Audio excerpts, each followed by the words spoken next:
E Jussara, você tem uma apuração aqui pra gente, porque foi feito um levantamento da FGV do Rio de Janeiro que mapeou a quantidade de menções nas redes sociais sobre a Venezuela aqui no Brasil, né? Nesse debate público sobre o governo brasileiro.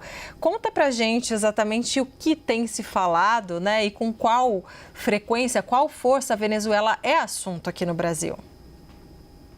Olha, Débora, esse foi um levantamento feito pela FGV Comunicação Rio entre os dias 28 de julho e 2 de agosto. Então, pegou logo ali logo depois da eleição lá na Venezuela. E o assunto, a eleição no país vizinho, foi corresponder a quase 1/3 das menções políticas aqui no Brasil, citando o governo Lula.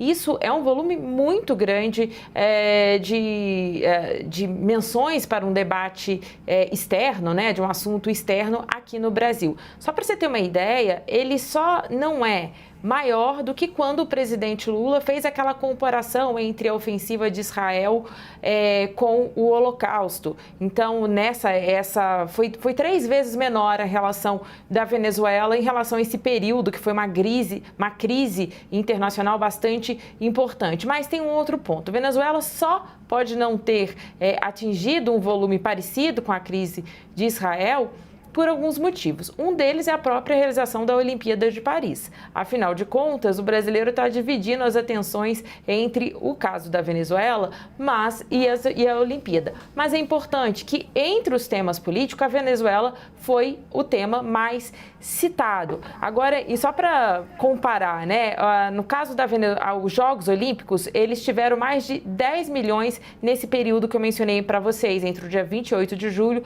e 2 de agosto, enquanto a Venezuela teve 3,7 milhões de citações neste mesmo período, mas mostra que ainda assim tem bastante interesse nesse assunto. Agora, estava conversando com o professor responsável por esse estudo, né, por esse levantamento, o professor Marco Rudiger, e ele nos cita o seguinte, que a neutralidade do Brasil, esse posicionamento do Brasil em aguardar a divulgação das atas, tentando manter o diálogo com o regime Maduro, mas também com a oposição, isso tem impressionado o governo. Afinal de contas, também ele tem uma avaliação a partir desses levantamentos que ele fez nas redes sociais, que essa posição do Brasil fica meio dúvida. A esquerda, por um lado, acabou ficando um pouco dividida, porque teve uma nota do PT reconhecendo o resultado das eleições venezuelanas. O Itamaraty tem uma posição diferente, está optando pela neutralidade. Bem, e aí a esquerda fica meio dividida entre esses dois posicionamentos.